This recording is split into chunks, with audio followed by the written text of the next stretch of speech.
buenas tardes a todos.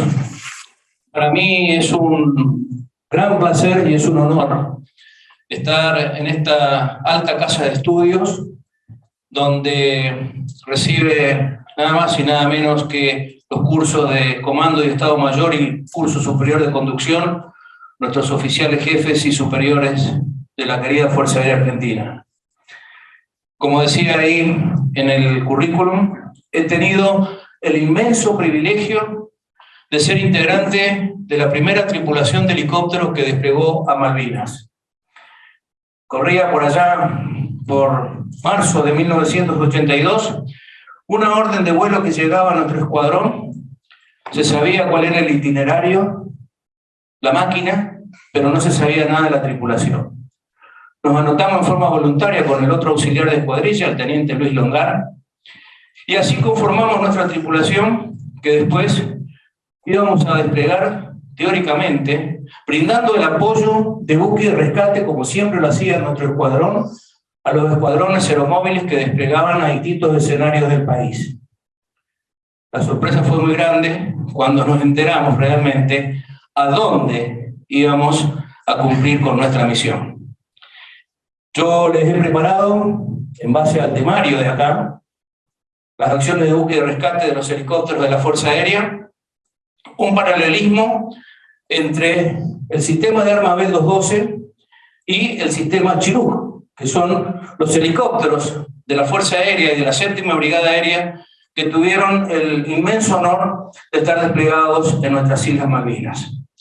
También los helicópteros Bell-212 estuvieron desplegados en las bases patagónicas, en Río Gallegos, en Comodoro Rivadavia y en la base aérea militar San Julián. En otras unidades había también helicópteros Hughes de nuestra 7ª Brigada Aérea.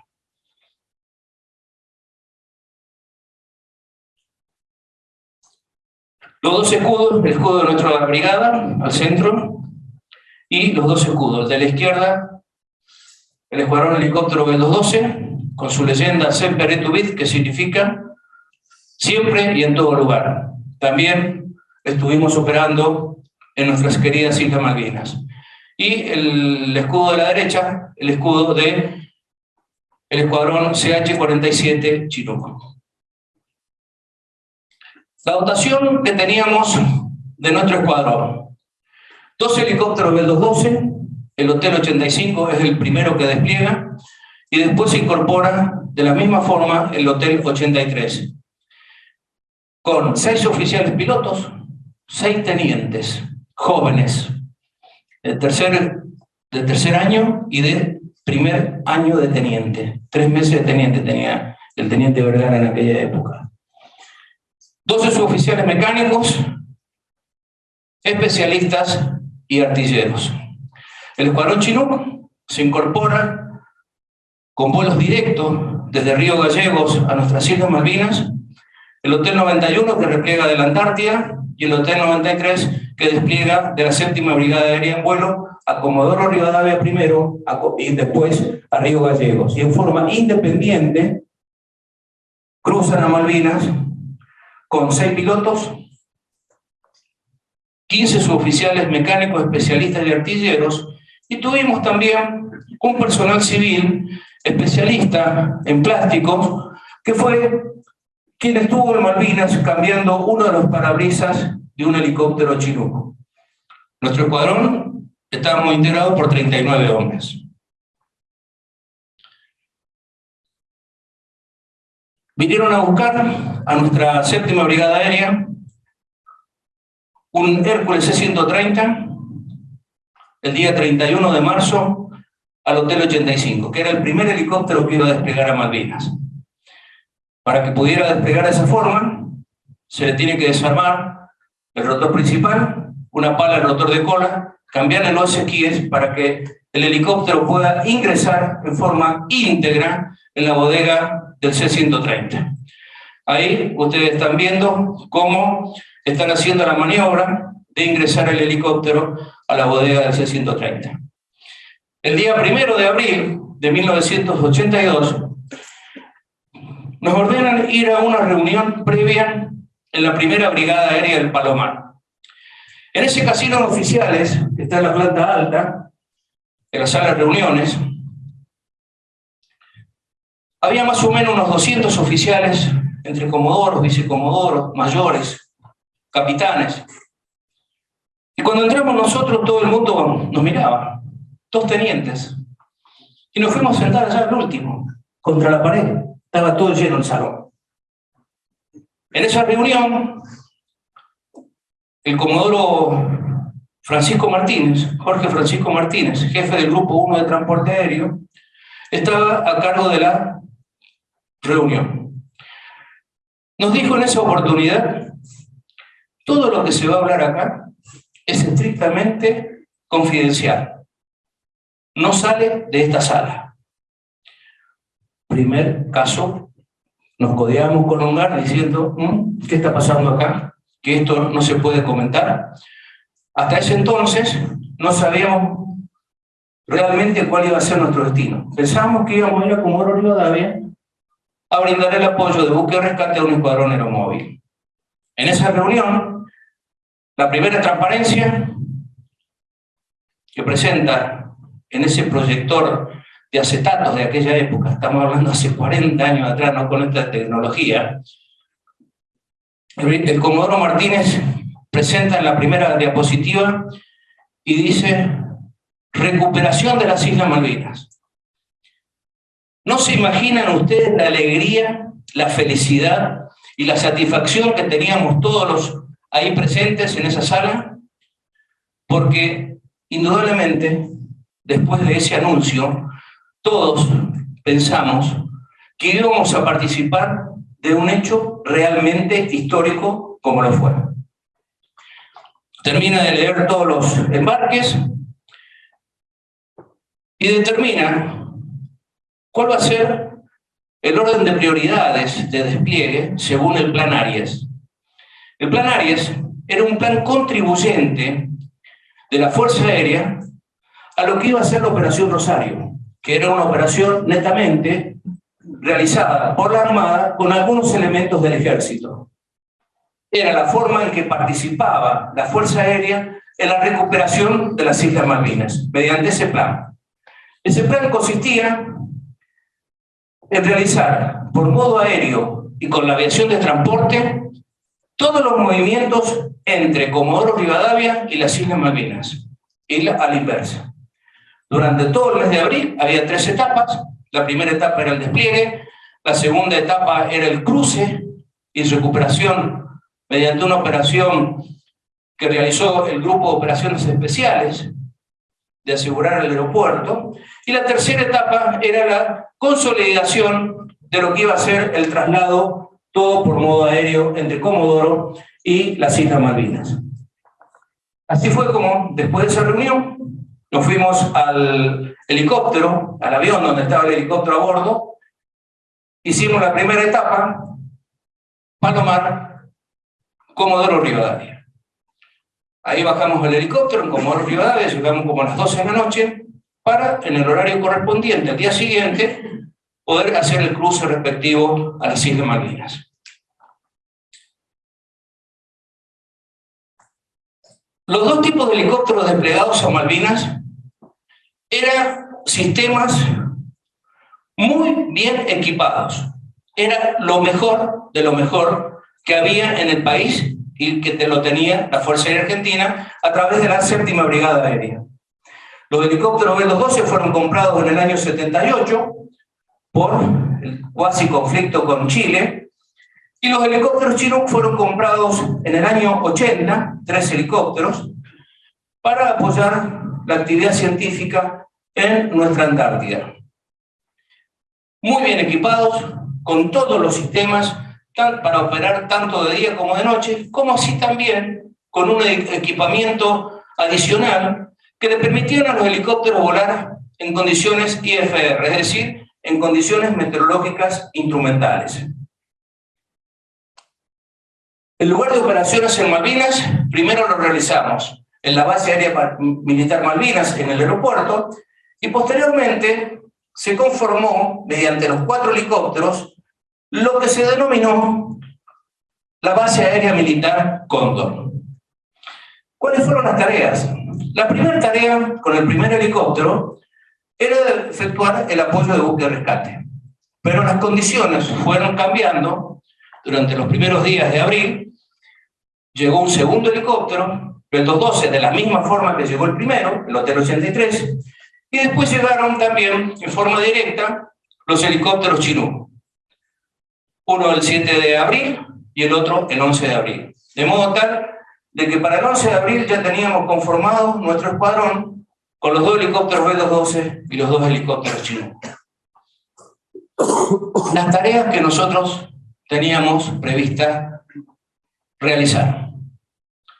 Como les dije, la primera de todas es la de búsqueda y rescate de tripulantes, de pilotos, que nosotros siempre estábamos acostumbrados a hacerlo en los ejercicios operativos de despliegue. Esa fue la razón fundamental por la cual desplegamos con el primer helicóptero. Perdón.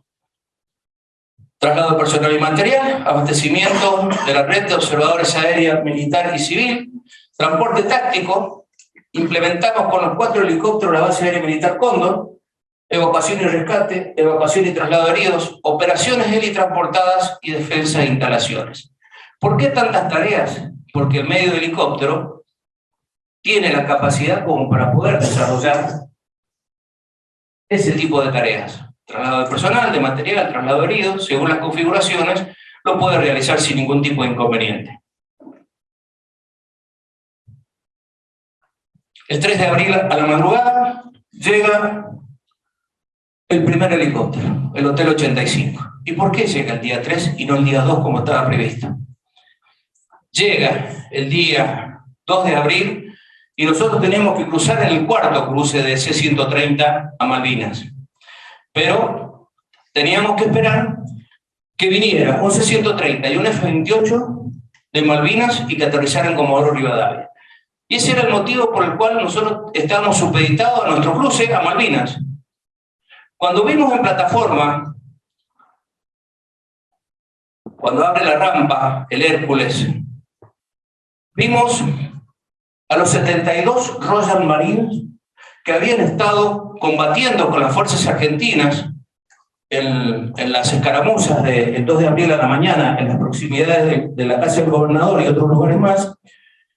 El motivo por el cual no podíamos cruzar era que tenían que estar libres de enemigo o de fuerzas adversas, en este caso los Royal Marines, y no tenía que haber nadie del gobierno que había sido depuesto. Entonces, en el Hércules venían los 72 Royal Marines custodiados por nuestro grupo de operaciones especiales, 3 oficiales, 2 oficiales y 2 suboficiales, y en el F-28 venía el gobernador depuesto con la familia y todo su comitiva y demás. De modo tal de que en la plataforma de Comodoro Rivadavia estaba esperando un Boeing 707 y que los iba a llevar a todos al aeropuerto internacional de Carrasco, los iba a entregar a la Cruz Roja como la entrega de prisioneros y de ahí iban a ser repatriados a Inglaterra. Ese era el motivo por el cual nos cruzamos el 2 y lo tuvimos que hacer el 3 a la madrugada. Salimos a las 0:30 de Comodoro y llegamos a Malvinas a las 2:30. Llegamos de noche, una noche muy cerrada, muy fría.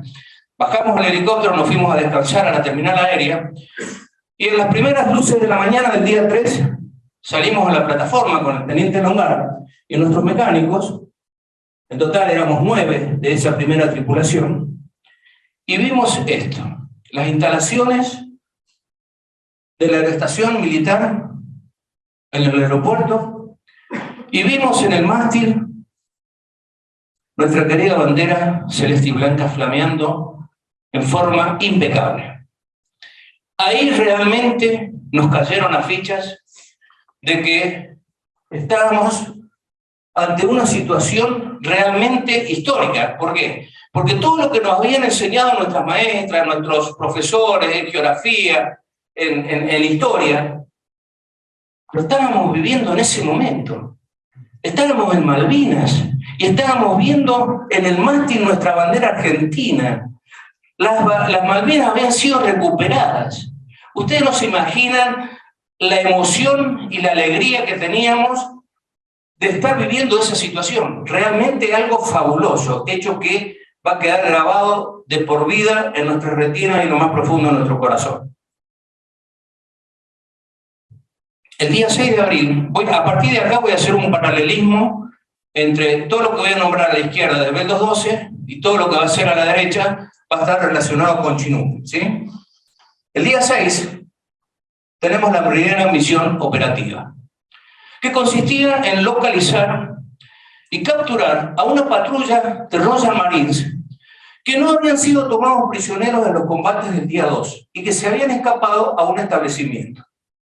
Se toma conocimiento de ese lugar, vamos con una patrulla, hacemos un sobrevuelo de una casa, aterrizamos, se baja la patrulla, rodea el edificio y salen de adentro los Royal Marines, 6 Royal Marines, sin ofrecer resistencia, sin hacer ningún tipo de combate, automáticamente son tomados prisioneros y los trasladamos desde ese lugar nuevamente al aeropuerto de Malvinas. Al día siguiente lo subieron a un Hércules C-130, lo llevaron a Comodoro Rivadavia, y de Comodoro Rivadavia el mismo procedimiento que con los 72 Royal Marines que tomaron prisionero el día 2, al Aeropuerto Internacional de Carrasco, vía Inglaterra. El día 7, arriba, el primer Chinook desde Río Gallegos, el Hotel 93. Este helicóptero había desplegado de la 7ª Brigada Aérea.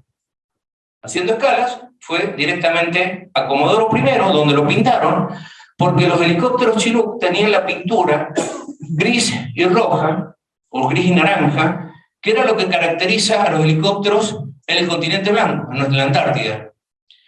Como íbamos a cruzar a Malvinas, los helicópteros fueron pintados, uno en Comodoro Rivadavia y el otro en Río Gallegos. Sale este helicóptero a buscar a Río Gallegos al que venía de la Antártida, pintan al otro helicóptero y como estaba demorado por meteorología, le dan la orden de cruzar.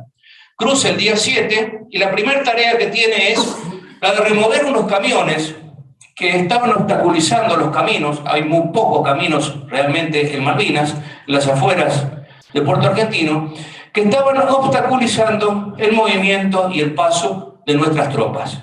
Esa fue la primera misión que le dieron como helicóptero pesado, sacarlos, estaban enterrados en el barro, sacarlos mediante carga externa y colocarlos en un lugar donde después, obviamente, fueron utilizados esos vehículos. A partir del día 7, empezamos a hacer vuelos de exploración y reconocimiento para descongestionar la pista y los alrededores y la plataforma de Puerto Argentino.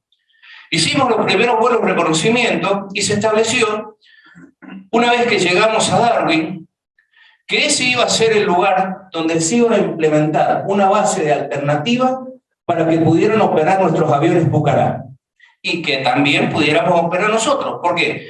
Porque había tanto congestionamiento de personal, de material, de cajones y demás que hacía peligrosa la operación de nuestros Pucará y nuestra propia operación. Se eligió en Darwin, aquí está la localidad de Darwin, esta era la escuela en forma de Y, y este es el poblado de Ganso Verde. Este terreno que está punteado es el que reunía las mejores condiciones para que los helicópteros Pucará pudieran operar sin mayores inconvenientes.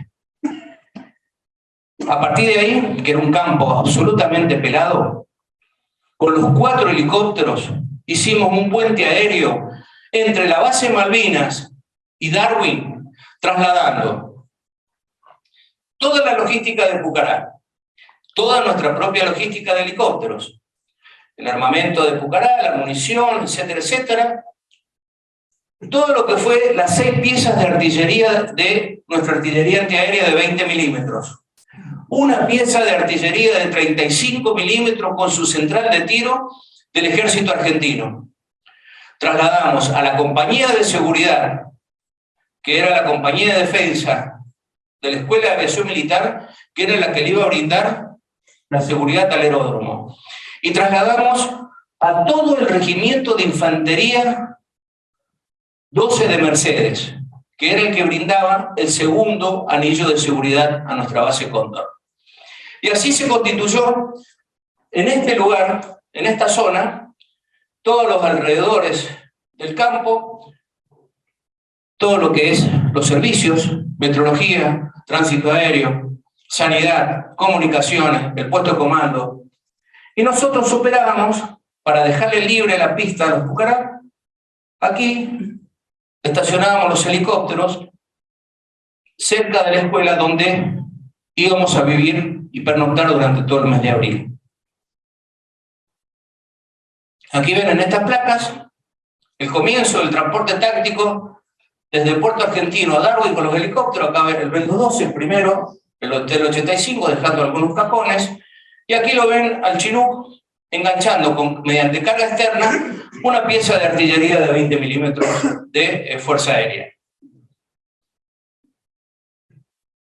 El día 11 llega el segundo helicóptero, ya venía artillado el helicóptero con 2 ametralladoras laterales, 762, y llega el segundo helicóptero Chinook. Fíjense que acá ya la pintura es diferente. ¿Por qué? Porque lo pintaron en lugares diferentes. Al Hotel 93, que venía de Morón, lo pintaron con una pintura más oscura. Y al que venía de la Antártida, que lo pintaron en Gallegos, con la pintura de ocasión. Entonces lo hicieron un mimetizado de color un poco más claro. Los 2 Chinook fueron mimetizados, cambiándole los colores gris y rojo por colores verdes y amarronados, pero que eran diferentes entre sí. El día 23 de abril comenzamos con el despliegue de la red de observadores aéreos civiles. Civiles en la base aérea militar Malvinas.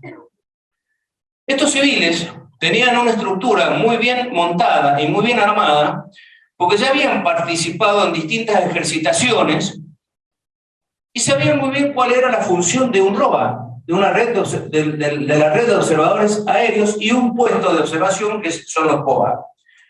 Esta gente era radioaficionados de la provincia de Córdoba y pudimos hacer el día 23 la colocación de 9 puestos, los MIC del 1 al 9, con un puesto de filtraje en el puesto comando del componente aéreo Fuerza Aérea en Malvinas, que tenían la misión de estar colocados sus puestos estratégicamente en los alrededores y en las zonas más elevadas de Puerto Argentino, lugares donde se obstaculizaba por los cerros de diferentes alturas, no podían identificar bien el radar de Malvinas. Entonces, en esos lugares estratégicos fueron ubicados los 9 puestos de la ROA.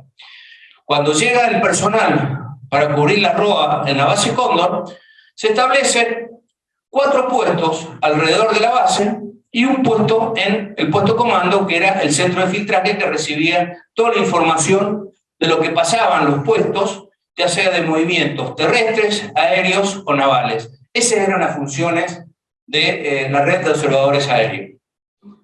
Hasta aquí llegamos prácticamente al final de abril y todo era alistamiento, todo era cambio de posiciones, todos estábamos en una época relativamente tranquila en donde habíamos armado ya la base íntegra, la base Malvinas, la base Cóndor, la red de observadores aéreos y la red de observadores aéreos, tanto civiles como militares de las 2 bases. De modo tal de que a fines de abril teníamos las 2 bases de Fuerza Aérea totalmente equipadas y totalmente operativas. Pero llegó el 1 de mayo. El 1 de mayo, el primer ataque fue, como todos conocen, en la base aérea militar Malvinas a las 4:40, un avión Vulcan, lanzan las bombas de 500 kilos, 1000 libras, hacia el reguero, y ahí donde comienzan prácticamente las hostilidades. Ahí es donde fallecen nuestros primeros 2 héroes alados de la Fuerza Aérea, que paradójicamente no fueron oficiales y no fueron suboficiales. Eran 2 soldados, integrantes de la Compañía de Defensa de la Base Aérea Militar Malvinas, uno de la Compañía de Defensa de Palomar, el soldado García, y el otro, el soldado Bordón, de la 9ª Brigada de Comodoro Rivadavia. Muchos heridos, muchos caos, explotan los tanques de combustible, se destrozan las instalaciones, nos dan la alerta a la base Cóndor y entramos en alerta máxima. Se va nuestro jefe de escuadrón, el mayor Pocio Ortiz de Rosa, al puesto comando, y cuando vuelve nos dan dos directivas. La primera, toda la base tenía que estar en alerta máxima. Y la segunda directiva era, para los escuadrones aéreos, dispersión del material, porque se sabía que iban a venir con nosotros. Si ya habían atacado la base Malvinas, nuestro próximo ataque iba a ser la base Cóndor. Entonces, la orden era, para los helicópteros, cambiar de posición y llevar los helicópteros al poblado de Ganso Verde, que estaba a 1 kilómetro más o menos de la posición donde nosotros teníamos los helicópteros aterrizados. Y para los aviones Pucará, tenían que ir a una base de redespliegue que estaba en la isla Borbón, que era una base operada por la Armada. Aquí ven ustedes, a las 8:31, nuestra base aérea militar Cóndor es atracada por 3 aviones Sea Harrier. Y les voy a comentar cómo fue ese ataque. 2 de los aviones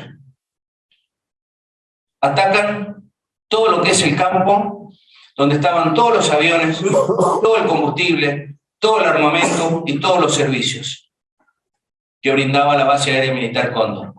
Y un tercer avión se desprende y pasa por esta posición. La orden que nosotros habíamos recibido de nuestro jefe de escuadrón era que a las primeras luces teníamos que cambiar los helicópteros de posición y llevarlos al poblado. Nosotros teníamos aquí, donde está el número 2, los 4 helicópteros aterrizados en línea. Hicimos el movimiento a las primeras luces y los trasladamos aquí, al poblado de Ganso Verde. En esta posición se ve claramente dónde se posicionaron los helicópteros Chinook y dónde se posicionaron los helicópteros B-212. De modo tal que cuando nosotros acabábamos de hacer ese movimiento, a las 8:31 se produce el ataque. Fíjense qué puntual. 2 aviones van a todo lo que es el aeródromo y el tercer avión a donde estaban los helicópteros. Obviamente que toda esa información que tenían los Sea Harrier había sido provista por los isleños de Ganso Verde. Si nosotros no hubiésemos cambiado los helicópteros a las primeras luces del día, para nuestro escuadrón se terminaba la guerra ese 1 de mayo en ese ataque. Y a partir de ahí, durante todo el mes de mayo, operamos en estas posiciones. Los helicópteros Chinook acá, los helicópteros B-212 acá. Y acá ven a los integrantes, a los pilotos de B, haciendo los refugios. Al principio no habíamos hecho refugios acorde a las necesidades que teníamos cuando estábamos en la zona de la escuela. Pero dicen que el miedo no es onzo, y después del ataque, en menos de 1 hora, ya el pozo con los refugios estaban en un estado de avance tal que prácticamente nos llegaba a la altura de los hombros. Fíjense que el miedo no es onzo. Ese mismo 1 de mayo, gran confusión en la base del ataque de esos 2 aviones Harrier al aeródromo. Sorprende en su avión al teniente Juquic, que muere inmediatamente, a una cantidad de suboficiales, armeros y mecánicos que estaban atendiendo los aviones. Y nuestro jefe de escuadrón nos da la orden de que se prepare un helicóptero pesado, un helicóptero Chinook, para el transporte de los heridos más graves que estaban diseminados en distintas posiciones en lo que fue nuestro vivac en la base aérea militar Cóndor.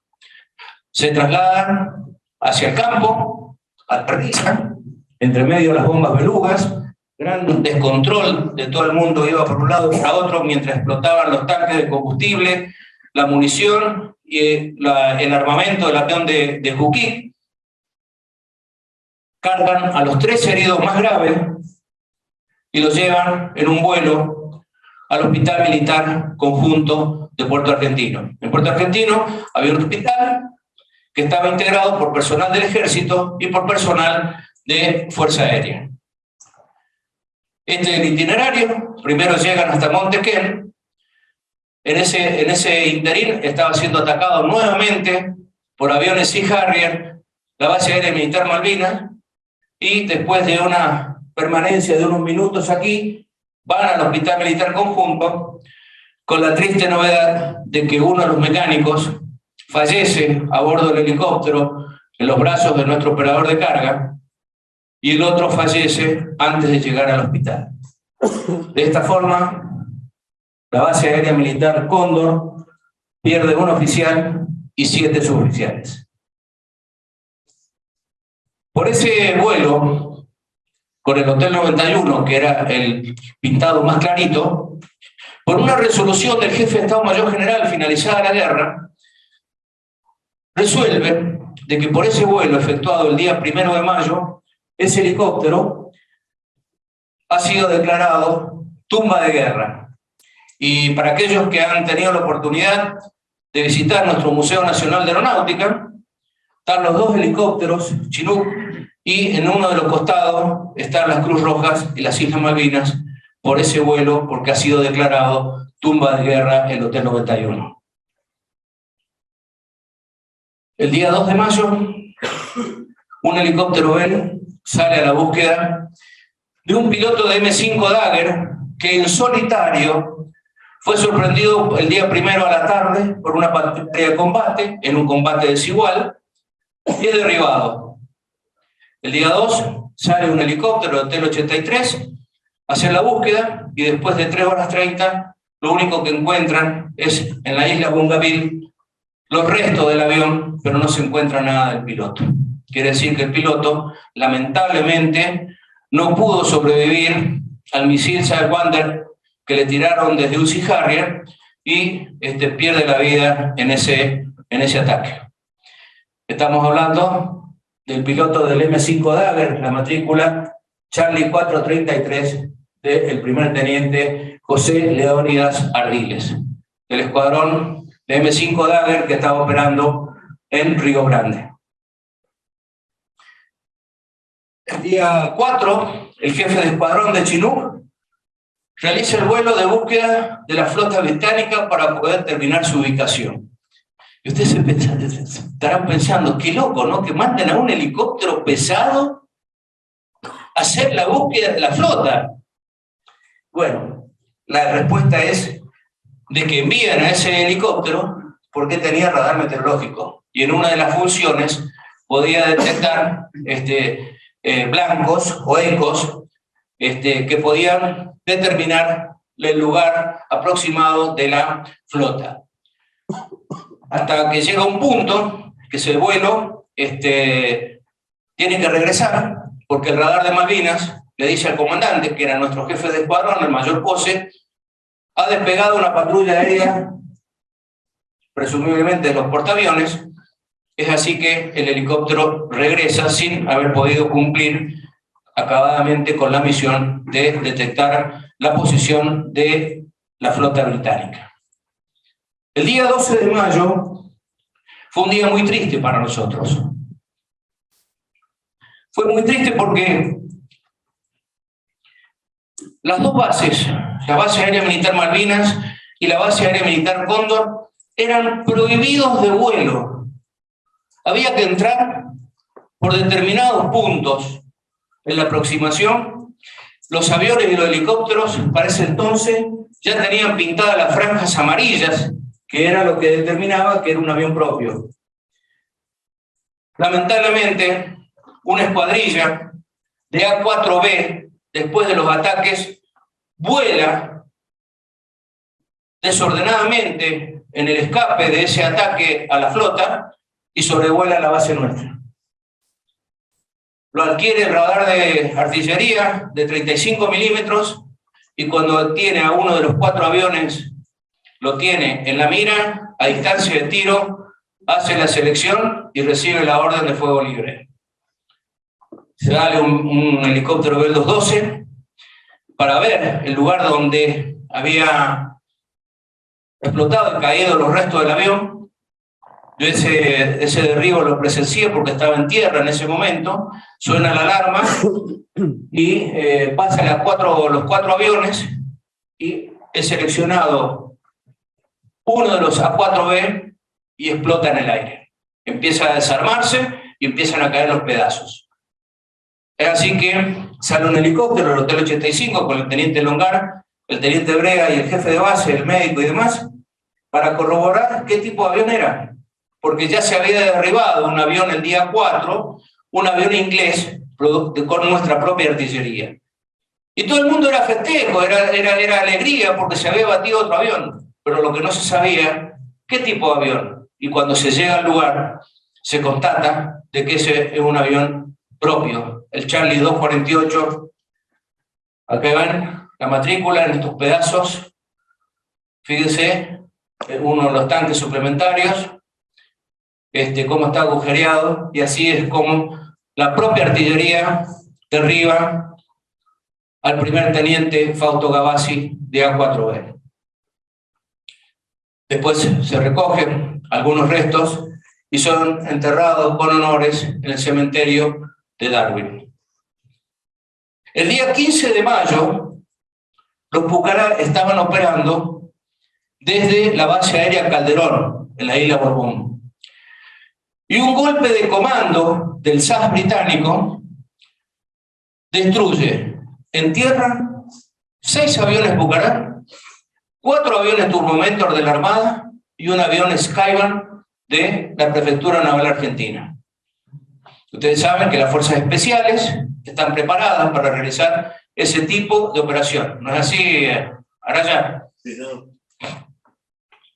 Araya era uno de nuestros comandos de la brigada, que siempre se ha adiestrado con nosotros con los helicópteros. Así quedan los 6 aviones destruidos en tierra, y todos los pilotos son recuperados mediante un vuelo de Chinú y son traídos nuevamente a la base aérea militar Cóndor, lamentablemente con la pérdida de los 6 aviones. El día 19, el Hotel 85, que estaba volando de la base Cóndor a Puerto Argentino, le dan la orden al llegar aquí de que tiene que ir a hacer un vuelo hacia San Carlos. Y ahí lo tiene que llevar el jefe de inteligencia, que era el comodoro Mendiberri. No se sabía el por qué. La cuestión era que una vez que llega a San Carlos el helicóptero, bordeando acá el Cerro Alberdi, llega aquí a esta posición, se baja el comodoro, interroga a los isleños, lo invitan a tomar un café, está unos 5 o 8 minutos más o menos, y viene raudamente el comodoro y le dice a Longar: vamos lo más rápido posible, por favor, a la base Malvinas. Longar, sin pedirle explicaciones del por qué, va en vuelo directo desde San Carlos y lo deja el comodoro en la pista de carreras cuadreras que ellos tenían, que era un lugar que nosotros utilizamos frecuentemente los helicópteros para aterrizar y hacer combustible, para no tener que ir a la zona del aeropuerto, que estaba totalmente destruida y era un peligro realmente poder hacer la operación ahí. Resultó ser que el comodoro Mendiberri observa en esa casa el cuadro de este buque. Un buque de la Segunda Guerra Mundial, el Glasgow, que estaba en un cuadro en la pared del alojamiento donde él fue a interrogar y charlar con los Kelper. ¿Qué le determinó al comodoro Mendiberri ese cuadro? Que en San Carlos y en el puerto de San Carlos podían navegar y podían atracar buques de gran calado. Y fíjense que esa información fue de vital importancia porque se informa a las tres fuerzas de que años antes, años A, un buque de gran medida, de gran calado, podía navegar por las aguas del estrecho de San Carlos y podía estar en el puerto de San Carlos también amarrado sin mayor inconveniente. Tal es así que por ese vuelo, el día 20, un helicóptero chino traslada la sección Gato del Regimiento de Infantería 25, el coronel Salegui, la compañía C, que estaba con nosotros en Darwin, a órdenes del teniente primero Esteban, y los tres jefes de secciones, Gómez Centurión, el teniente Esteves y Reyes. Y con dos secciones, una a órdenes de Esteban y la otra a órdenes del subteniente Reyes, se posicionan en esta zona acá de San Carlos y son los que primero entran en combate el día 21 cuando se produce el desembarco en San Carlos. Es decir, que la reunión de información, de inteligencia que tuvo el Comodoro Mentiverri fue fundamental, porque no se sabía dónde podían hacer una cabeza de playa en un desembarco los ingleses. Y fíjense que trasladando esas tropas a San Carlos, efectivamente el día 21 se produce el desembarco. El día 21, después del desembarco, el jefe de nuestra base, el vicecomodoro Wilson Rosel Pedroso, le da la orden al jefe de escuadrón Pucará que saque una escuadrilla, la escuadrilla Tigre, a órdenes del capitán Benítez, para que haga reconocimiento ofensivo sobre la zona de San Carlos, para ver cuál era la envergadura, cuál era la magnitud del desembarco que había avisado el puesto de la Roa, que estaba en estas dimensiones, en esta posición, cerca del Cerro Alberdi. Saca 4 aviones, en el despegue falla uno el numeral, sale el jefe de cuadrilla solo, y en la otra sección sale el mayor Tomba con el primer teniente Michelú.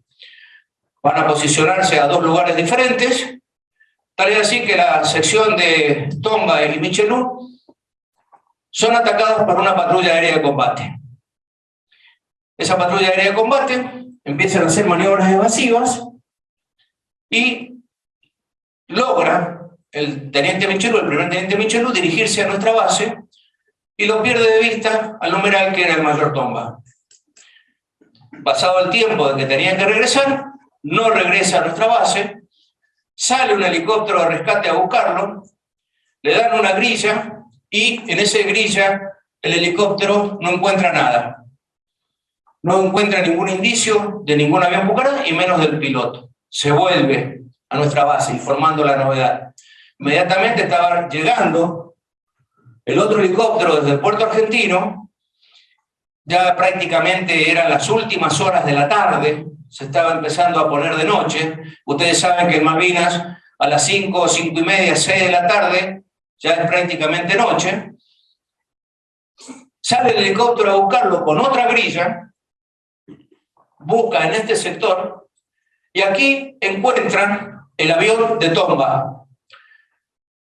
Se baja el operador, puede contactar al piloto, no puede contactar al piloto, pero sí el asiento del piloto y su paracaídas, lo lleva a bordo del helicóptero. Eso le da la pauta al comandante de que el piloto se había eyectado exitosamente, porque había acomodado bien el asiento y el paracaídas.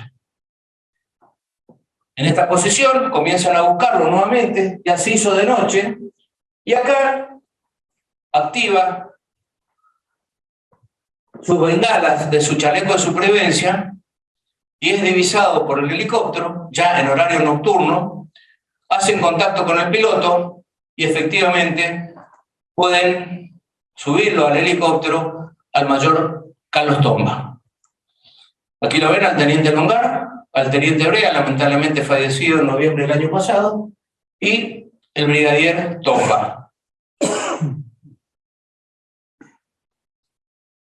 Así es como el helicóptero ve al avión Pucará en la primera instancia y lo ve partido al medio. Es decir, el piloto se pudo eyectar con seguridad y el avión, cuando aterriza en el suelo, se parte su fuselaje en dos mitades. Por este vuelo, hecho en forma nocturna, por una resolución del jefe de Estado Mayor General, se decretó, se dio la resolución de que el día 21 de mayo es el día del helicópterista de Fuerza Aérea. Todos los 21 nosotros celebramos nuestro día en base a este rescate que se hizo prácticamente en condiciones meteorológicas totalmente adversas y de noche. El día 22, la otra tripulación recibe la orden de nuestro jefe de escuadrón de ir a buscar a un piloto de la isla Gran Malvina. No se sabía quién era, no se sabía de qué sistema tampoco era. Sale el helicóptero, atraviesa el estrecho San Carlos. Estamos hablando, fíjense la fecha, el día 22. Aquí, todo esto, estaba la flota inglesa. Y en San Carlos se había producido el desembarco. Cruzan hasta Hobart, levantan a un oficial, que era el que había visto que un piloto se había eyectado, y ve aproximadamente dónde cae el avión. Hacia ese lugar se dirigen, y aquí encuentran a un piloto de M5 Dagger, al mayor Gustavo Piuma Justo, muy mal herido. ¿Por qué? Porque él se eyecta, después de que hace impacto el misil en su avión, se eyecta a máxima velocidad. Y todos saben, especialmente los pilotos de caza, que para eyectarse con seguridad hay que tener una determinada altura, una determinada velocidad, que el avión esté bajo ciertos parámetros, cosa que no tenía el mayor Piuma cuando se eyecta. Por eso es que cuando se eyecta y llega a tierra, tiene serias consecuencias en su organismo, producto de esa eyección con su avión totalmente descontrolado. El helicóptero empieza a emprender el regreso, y aquí se escucha en uno de los equipos de comunicación una señal de emergencia: Bell 212, Bell 212, Bell 212. Quiere decir que había otro piloto. Es el llamado característico de auxilio de un piloto que también se había eyectado. En esa posición encuentran a otro piloto más. Cuando le lanzan las bengalas, el primer teniente Jorge Sen, también de M5 Dagger. Muy bien, el helicóptero empieza a hacer el vuelo hasta el lugar donde tiene que dejar a este oficial de ejército que había visto cómo se había eyectado Piuma, y cuando llega al establecimiento se encuentra con un tercer piloto. Pero aquí la sorpresa: el piloto no era un piloto argentino, era un piloto inglés, que había sido derribado también el día 21 por un misil tierra-aire, esos que usan los comandos, y que también el piloto tuvo muchos problemas en su físico porque se eyectó a máxima velocidad y encima cayó al agua. Y el impacto con el agua, a una velocidad del avión totalmente descontrolado, le hizo sufrir muchas consecuencias físicas. Embarcan al tercer piloto y lo traen a la base. Aquí en esta foto lo van a ver al mayor Piuma Justo, fíjense cómo tiene la cara, totalmente desfigurada y el ojo moretoneado, en mejores condiciones el primer teniente Sen, y muy mal herido también en la cara y en algunas partes de sus extremidades, el teniente Jeff Glover, piloto inglés.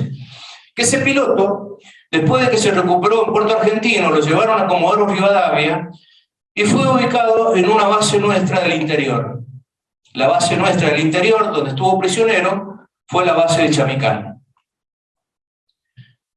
Piuma, Sen y Glover fueron a buscar uno y trajeron 3, rescate múltiple. A todo esto, en la mañana de ese 22, la lancha patrullera Río Iguazú había sido atacada por una patrulla aérea de combate cuando estaba llevando pertrechos y personal del ejército desde Malvinas hasta el puerto de Ganso Verde.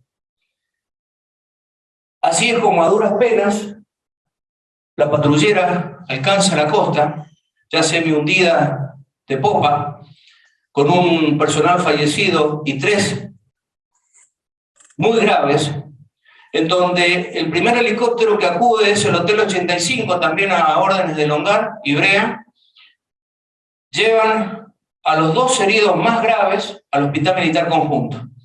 Ese cuadro de Ezequiel Martínez representa esa situación.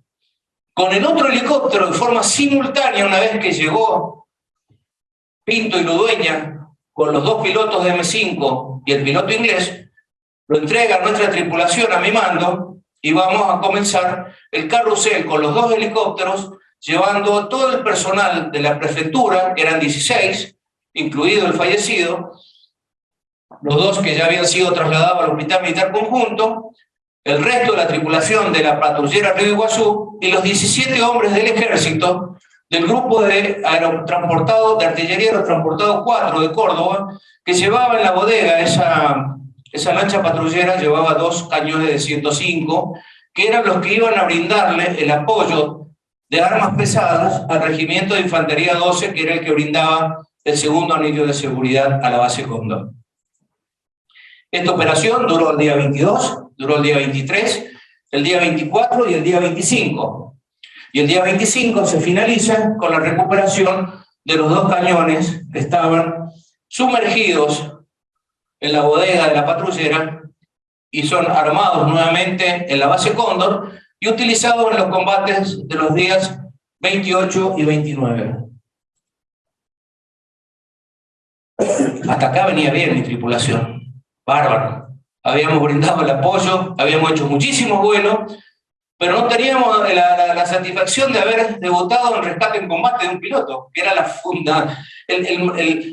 razón fundamental por la cual nosotros fuimos desplegados a Malvinas. El día 23, mi tripulación nos da la orden, mi jefe de escuadrón, de ir a buscar a las Gran Malvinas a un piloto. Hicimos el vuelo, cruzamos, aquí nos encontramos con una fragata.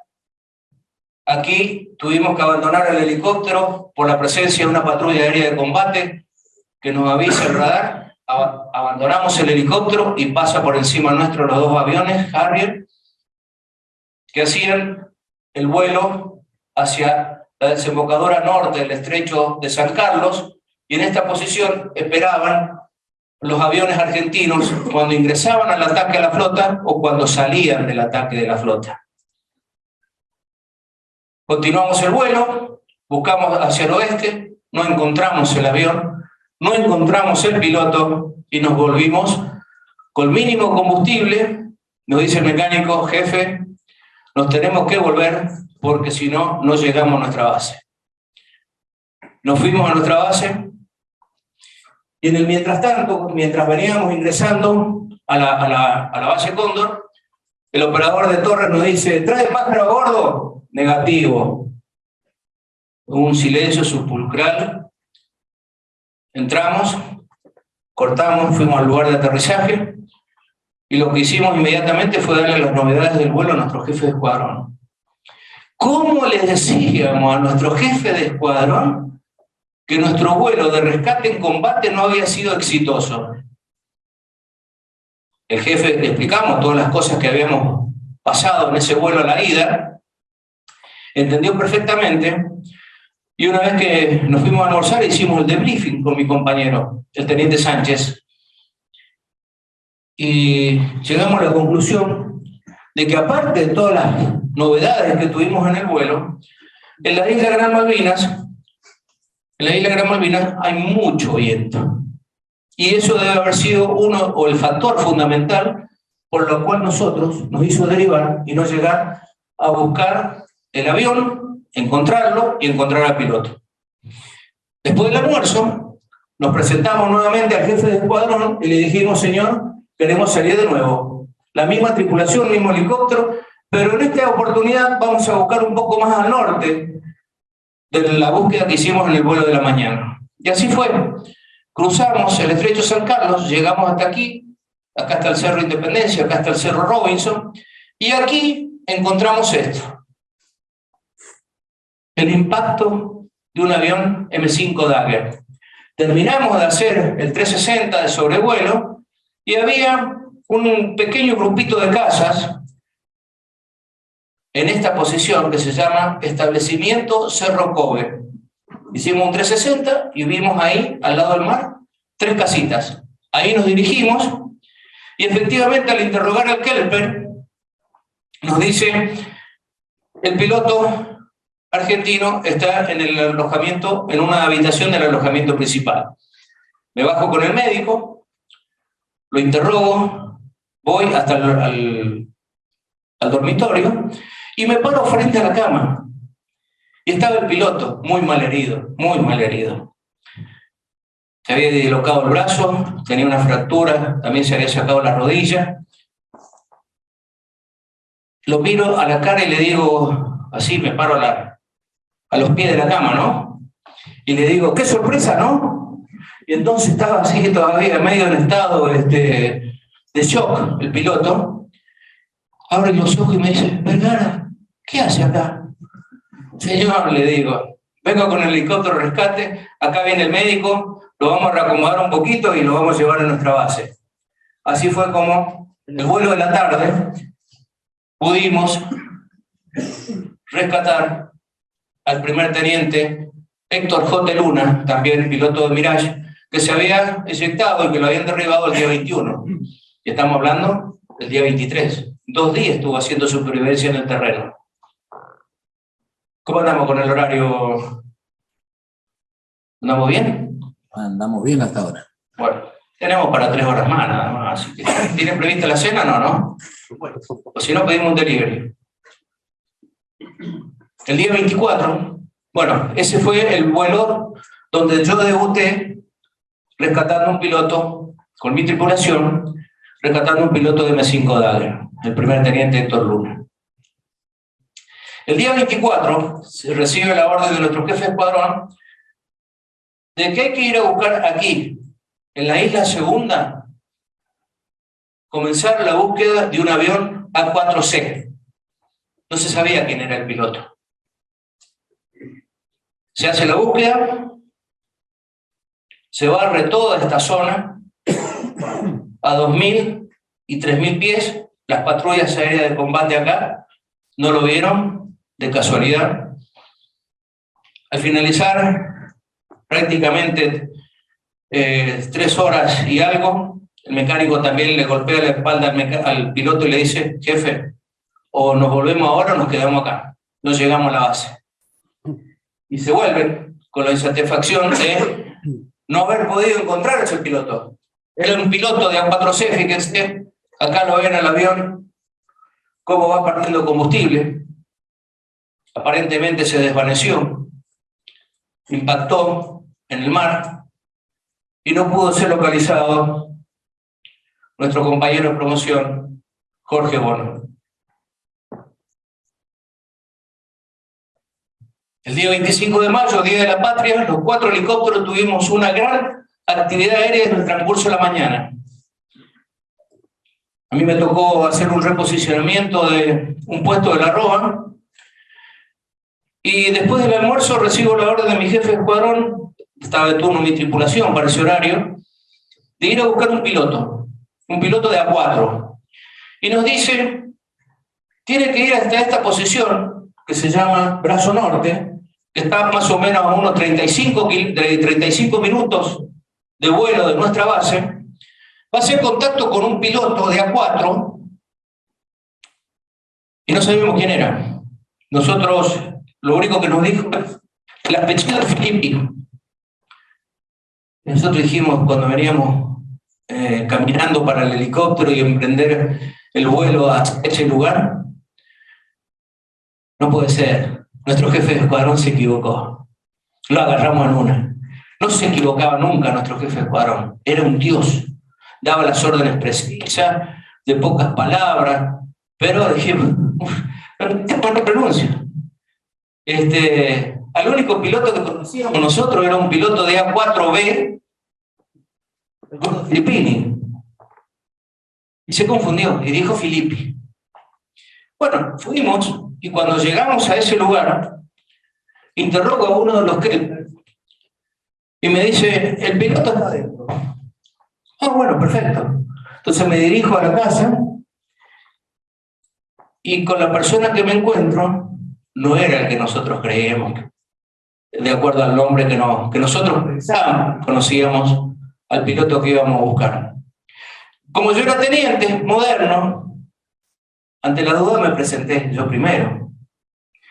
Entonces le digo, señor, soy el teniente Vergara, estoy con el helicóptero de rescate, acomoda sus cosas, que rápidamente nos vamos a la base Cóndor.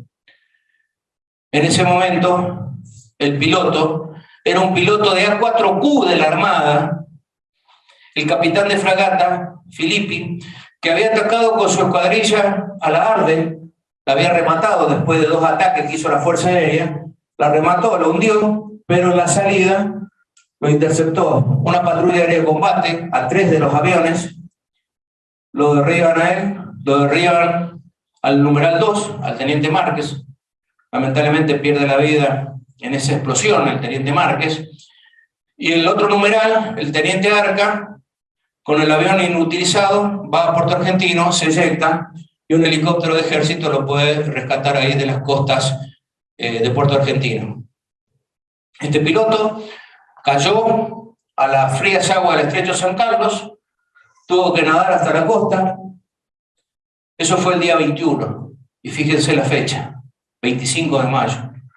4 días estuvo el hombre haciendo supervivencia, primero en el agua y después en el terreno, hasta que fue encontrado por un grupo de kelpers que dieron aviso a Puerto Argentino, y así fue como nos avisan a nosotros en la base aérea militar Cóndor. ¿Esto qué?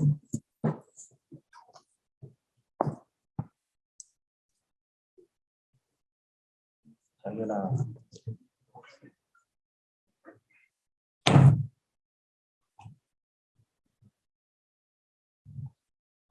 Suele ocurrir. Entonces, trajimos a propias líneas a este oficial, el capitán de fragata Alberto Filippi. Y yo ahora les voy a pasar un videíto que él me mandó cuando iba a hacer la presentación del libro y él no podía venir. Entonces, quiero pasar el testimonio del capitán Filippi. Querido Alejandro y amigos, como uno de los camaradas que tuvimos el honor y la suerte de ser usuarios involuntarios, pero agradecidos de tus palas al rescate, te agradezco también haberme hecho llegar un ejemplar de tu libro y por este medio estar en la presentación oficial del mismo. Soy el capitán de navío Alberto Filippi, aviador naval. Hace 40 años, el 21 de mayo de 1982, estaba volando al frente de una división de 6 aviones A4Q Skyhawk con la misión de neutralizar un buque piquete radar que se encontraba navegando en el estrecho de San Carlos. Procedimos de acuerdo a lo planeado y al perfil adecuado para la misión. Cumplimos el vuelo y a la altura de la bahía Ruiz Puente encontramos el buque, lo atacamos, le lanzamos las 24 bombas MK-82 con colas Naquet, y cuando nos retirábamos fuimos interceptados por una patrulla aérea de combate de aviones Harrier que estaban con la misión de proteger a la fragata. Luego de un breve combate, 3 de los aviones nuestros fueron derribados y 3 pudieron llegar a la isla grande de Tierra del Fuego. De los 3 aviones derribados, el avión del teniente Márquez explotó en el aire, se desintegró, no sobrevivió. El avión del teniente Arca, totalmente agujereado y con una pobre posibilidad de controlar para regresar al continente, tuvo que ir hasta Puerto Argentino con la intención de aterrizar, pero en Puerto Argentino le dijeron que ese avión no estaba en condiciones de aterrizar y que se eyectara en la bahía, donde fue rescatado con un helicóptero, una de nuestras queridas palas al rescate, de las frías aguas de la bahía. El tercer avión, el mío, recibió un impacto de misil Sidewinder en la cola que me dejó absolutamente sin control del avión. Es decir, no tenía elevador, no tenía timón, no tenía freno de picada ni control del motor. Y el bastón parecía haber quedado soldado al piso, directamente no se movía. El avión se encabritaba y giraba hacia la derecha. Cuando miro para enfrentar la amenaza, veo un Harrier que se aproxima como para el remate con cañones. Así que le informo a mi división que me dieron, me eyecto, estoy bien, indicando que no tenía heridas, y dicho esto me eyecté con la manija inferior. El golpe del aire a 500 nudos, más o menos 900 kilómetros por hora, fue un impacto importante, me desmayé, y cuando recuperé el conocimiento estaba cayendo sobre las aguas del estrecho de San Carlos. Caí al agua, nadé hacia la costa y estuve 3 días caminando hacia el sur, porque en el norte estaba el desembarco inglés y yo no quería caer prisionero de los ingleses. Al tercer día, el día 24 de mayo de 1982, me encontré con un grupo de kelpers que estaba haciendo rotación de ganado, de ovejas. Se mostraron muy amistosos, muy cordiales, me llevaron a la estancia, me proveyeron comida, ropa limpia, y una habitación para descansar, y les pedí por favor que avisaran a las fuerzas argentinas. Yo quería volver con mi gente. Avisaron a Puerto Argentino, y al día siguiente un hermoso helicóptero de la Fuerza Aérea al mando de nuestro querido amigo Alejandro estaba aterrizando en la estancia y me recuperó a Darwin, y después con otro Chinook me llevaron a Puerto Argentino nuevamente. Y más aún después, con un C-130, me depositaron en Río Gallegos 9 días después. Así que totalmente agradecido a los camaradas que me dieron esa inesperada forma de regresar al continente, ¿no? El resto, Alejandro, te lo dejo a vos, que seguramente te acordás mejor que yo de este evento. Nuevamente te felicito por el libro, que es un testimonio del profesionalismo demostrado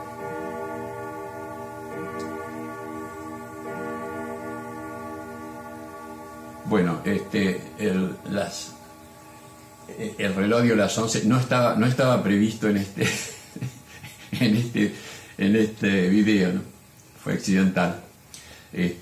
Alejandro, te felicito por el libro, es un testimonio de profesionalismo demostrado por las palas al rescate, junto a la admiración y respeto que todos los argentinos sentimos por nuestros héroes que ofrendaron sus vidas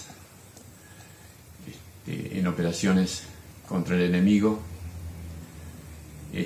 Quiero agradecerte y a través tuyo a todas las tripulaciones que en arriesgadas operaciones de sostén logístico, de búsqueda y de rescate en combate, demostraron un superlativo grado de compromiso para acudir en ayuda del camarada caído, del cual soy uno de los tantos.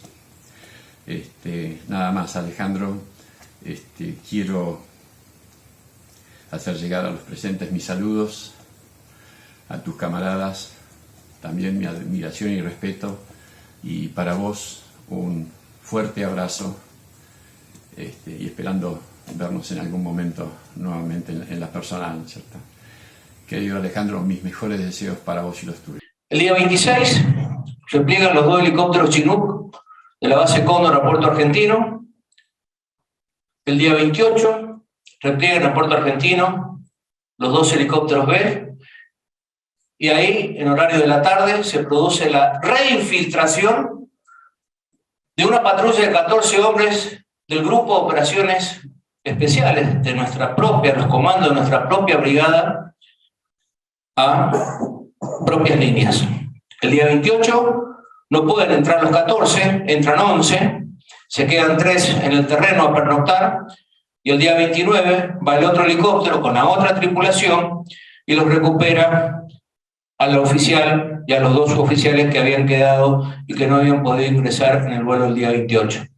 De forma tal de que el día 29 los 14 hombres, mediante un procedimiento de reinfiltración desde detrás de las líneas enemigas, lo pudimos traer a nuestra propia base, a los 14 hombres del Grupo de Operaciones Especiales.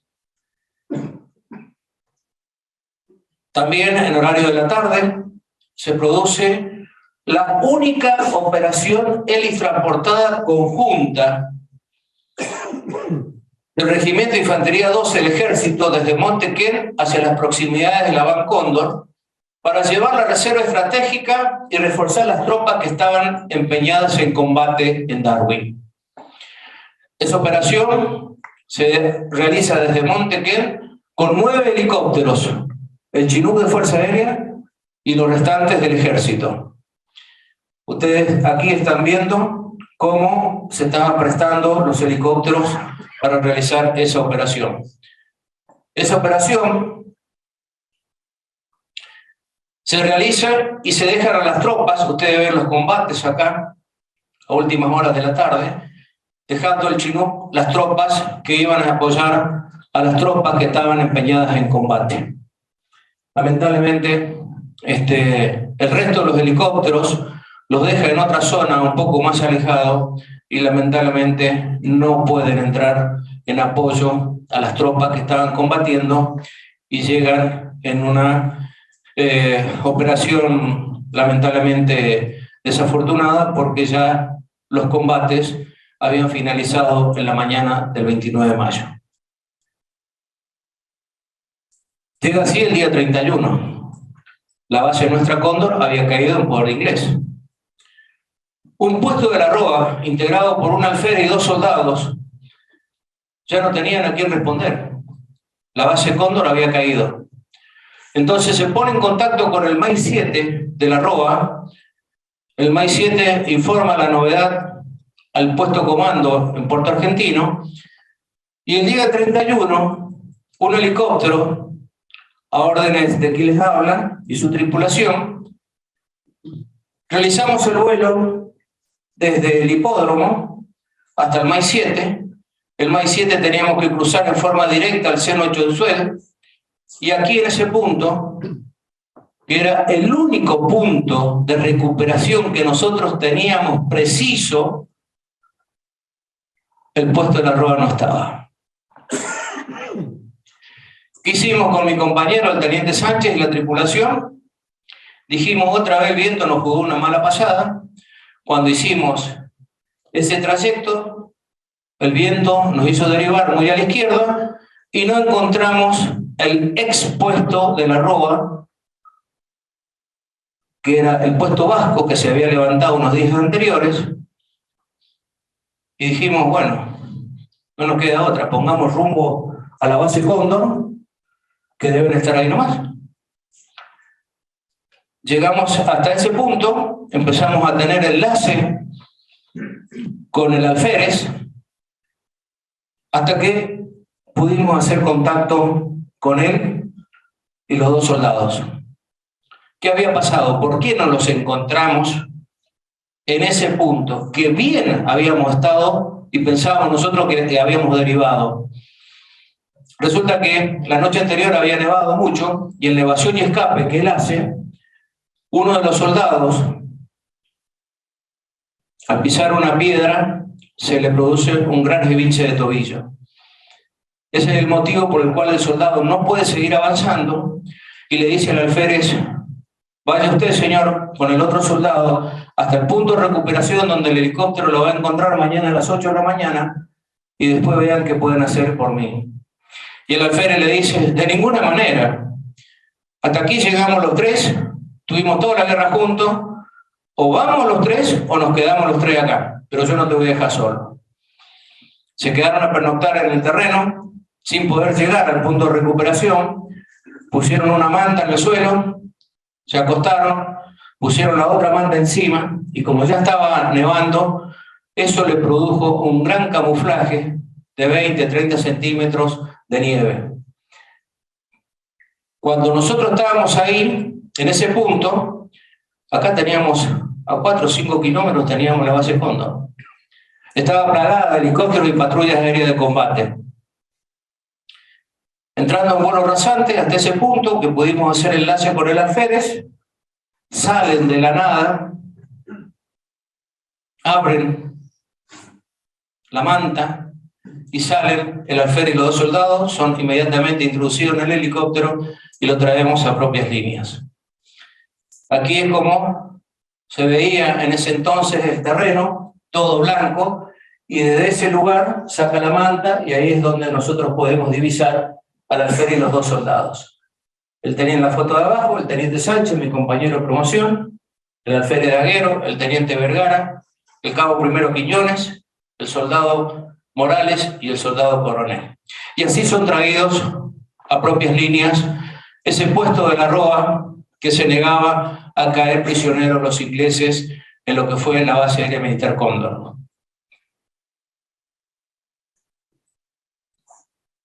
Perdón. El 1 de junio, un Chinook procede a hacer la búsqueda de un piloto de Harrier que fue alcanzado su avión por un misil. El avión fue destruido y alcanzó a eyectarse cayendo al mar. Sale a buscarlo el Chinook y cuando estaba ya prácticamente en condiciones de encontrar al piloto en el mar, le informan desde el radar del puerto argentino que se pegue la vuelta, que se tiene que volver porque estaba una patrulla aérea de combate que le iba a brindar la cobertura de seguridad. Y así se vuelve el helicóptero a nuestra base. A la postre, el día 31, el rescate del Biguá, del puesto de la red de observadores aéreos, fue el último vuelo de rescate de los vuelos 12 de Malvinas. Lamentablemente, nosotros tuvimos que regresar los primeros días de junio, el 6 de junio. Los dos helicópteros quedaron en Malvinas porque no se pudieron preparar para sacar el rotor principal, la pala del rotor de cola, cambiarle los esquíes, llevarlo al aeropuerto, introducirlo en la bodega de un C-130 para traerlo de vuelta. Nuestro jefe de escuadrón le había ordenado al teniente Sánchez y al teniente Brea que llevaran los dos helicópteros a los buques hospitales que iban a arribar el día 10. Nosotros replegamos el día 6. Lamentablemente, por estar cubiertos los buques con helicópteros, no se pudieron trasladar los dos helicópteros a los buques de la Armada, a los dos buques hospitales. Así quedó el Hotel 85, el más enterito. Este es el Hotel 83. Lamentablemente, el Hotel 85, los ingleses se lo llevan a Inglaterra, lo terminan de poner en servicio, se lo venden a una compañía offshore. ¿Y sabe, Chanqui, a dónde termina volando ese helicóptero? ¿Alguna vez se lo dijimos? No, pero era una sorpresa. Ese helicóptero terminó volando después de que la compañía offshore lo arrienda, termina volando en Australia. Y ahí le perdimos ya el rastro del Hotel 85. Y el Hotel 83 está en el mismo lugar, aquí, ya canibalizado y con los impactos que le produjo la artillería, el duelo de artillería y las esquirlas y demás, y la gente que se lleva souvenir cada vez que lo van a visitar, se encuentra en el mismo lugar donde nosotros lo dejamos aterrizado después del último vuelo. Lamentablemente los dos quedaron en la turba malvinense, uno con otra vida posterior y el otro está actualmente en Malvinas.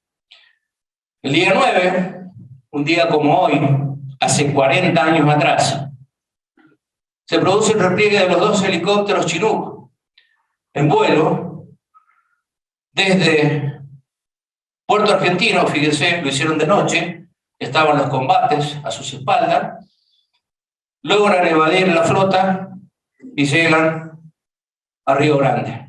Posteriormente, la tarea que tenían para ellos era hacer una operación de llevar comandos anfibios a la retaguardia inglesa, pero es de aquí que no se podía hacer esa operación. ¿Por qué? Porque los tanques suplementarios de combustible habían quedado en Darwin. Y para poder hacer el cruce de Malvinas al continente, tuvieron que emplear por cada helicóptero 15 tambores de 200 litros de JP-1 con una bomba reloj, y mientras iban volando, los mecánicos iban bombeando el combustible al tanque principal, y así pudieron llegar a Río Grande. Esa operación se hizo con éxito, burlando el bloqueo inglés, hace 40 años atrás, un día como hoy. Y vamos terminando. Las conclusiones finales. Las tripulaciones de Bell y de Chinook cumplieron ampliamente la tarea asignada de recuperar pilotos derribados en combate, como así también la de rescatar al personal y llevarlo a propias líneas. Los números. Cantidad de misiones realizadas, 338 misiones, alcanzando el 100% de efectividad. ¿Y saben por qué alcanzamos el 100% de efectividad? Gracias a nuestros mecánicos, especialistas y artilleros, que cada vez que estaba el helicóptero en tierra, de día o de noche, con las inclemencias meteorológicas totalmente desfavorables, ellos se desvivían para tratar de solucionar las novedades y tener los helicópteros en servicio para el próximo vuelo. Se trasladaron 1.829 efectivos y 569 toneladas de carga. Se volaron 419 horas, se recuperaron 42 efectivos, los de la prefectura, los del ejército y los 6 Royal Marines tomados prisioneros. Se reinfiltraron 14 comandos de nuestro grupo de operaciones especiales a propias líneas y se trasladaron un total de 18 heridos. Antes de finalizar, les quiero pasar un videíto corto del único corresponsal de guerra que tuvo Argentina en Malvinas. Mayor Pose, cuando se escriba la historia de esta guerra, uno de los capítulos principales va a ser el ocupado por lo que hizo el Escuadrón Helicópteros de la Fuerza Aérea. Usted, como su jefe, ¿podría, aunque sea, darnos los subtítulos de ese capítulo? Bueno, parece un poco ambicioso capítulo para el Escuadrón Helicópteros. El Escuadrón Helicópteros de la Fuerza Aérea ha realizado muy variada gama de tareas, como su material lo permite. Sería muy difícil enumerar todas las tareas que ha realizado el Escuadrón Helicópteros.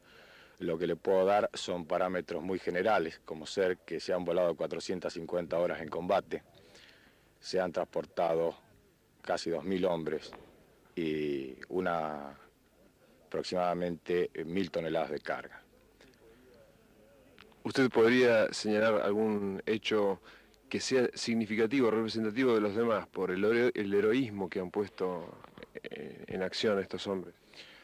Entiendo que fundamentalmente uno de los hechos más importantes del Escuadrón Helicópteros, y en especial del material de helicópteros Bell, ha sido lograr la recuperación de más del 50% de los pilotos que han actuado en combate y han tenido la necesidad de eyectarse en estas operaciones. A lo que quizás se suma el heroísmo permanente de estar volando bajo la amenaza de los Harriers sin posibilidad de defensa. Bueno, es exacto. Nosotros no tenemos la posibilidad, más que la evasión o el ocultamiento, en lo que hace a nuestros vuelos con respecto a los Harrier para lograr cumplir sin novedad nuestras misiones. Teniente Vergara, Teniente Sánchez, Cabo Primero Quiñones, ustedes son los que rescataron al alférez Daguero. ¿Cómo aconteció eso? Bueno, amaneció el día muy frío. Recibimos la orden de operaciones, que en un primer momento teníamos otro tipo de misión para ese día. Una vez que nos enteramos cuál era nuestra misión asignada, despegamos con nuestro helicóptero Bell 212 y posteriormente nos dirigimos al lugar de recuperación del personal que tenía que encontrarse en un punto ya preestablecido. Una vez que estábamos en la zona donde teníamos que recuperar al alférez y a los 2 soldados, se nos hizo muy difícil hacer la ubicación temprana de este personal, debido a que la noche anterior había nevado y había una capa de nieve de aproximadamente unos 30 centímetros que nos imposibilitaba de visualizar nuestro lugar de recuperación. Ya prácticamente en la zona del encuentro con esta patrulla de 3 hombres, llegó un momento que prácticamente era imposible ya seguir el vuelo debido a que estábamos en las líneas enemigas. El instinto que tiene la gente helicóptero por recuperar o salvar al camarada que está eyectado o que está herido pronto para ser recuperado, nos llevó a seguir adelante pese al riesgo que corría nuestra tripulación y el material que teníamos asignado.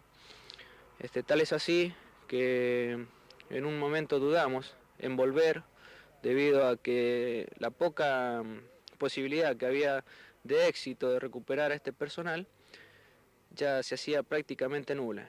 Pero como le digo, ese sentimiento que tiene la gente de helicóptero hizo que llegásemos hasta el punto donde se encontraba el alférez y los 2 soldados, que prontamente fueron evacuados, subidos a nuestros helicópteros, y ahí emprendimos el regreso feliz con la misión cumplida. ¿El enemigo no nos notó en ningún momento? Es difícil saber si el enemigo notó nuestra presencia. Estuvimos volando muy cerca de las líneas de ellos, así que es probable, pero determinar si supieron que estábamos ahí es imposible comprobarlo. ¿Usted podría describir el encuentro con esa gente que ustedes rescataban, salvaban sus vidas? Es muy emotivo poder recuperar a un camarada que se encuentra sobre todo tan cerca de las líneas enemigas. Es indescriptible la alegría que se siente, creo que por parte de ambos, de poder estrechar de nuevo la mano de un amigo como consideramos a todos nuestros camaradas. Muy bien. Ya finalizando. Este es el escudo y el lema que teníamos al ingreso del Grupo Aéreo 7, el Morón. Quienes gozan del privilegio de merecer este escudo saben del inefable vuelo del pájaro, del poder que posee y del viril valor necesario del empleo del helicóptero como arma de combate. Nuestro lema de la 7ª Brigada Aérea. Para finalizar, siempre es costumbre en mí poder hacer un reconocimiento a nuestros 55 héroes alados, nuestros 36 oficiales, 14 suboficiales y 5 soldados.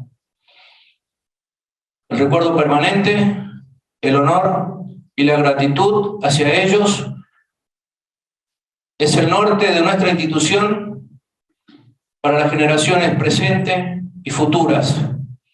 Ellos cumplieron con su juramento sagrado de defender nuestra bandera ante Dios y ante la patria, si era necesario, con su propia vida, y así lo hicieron.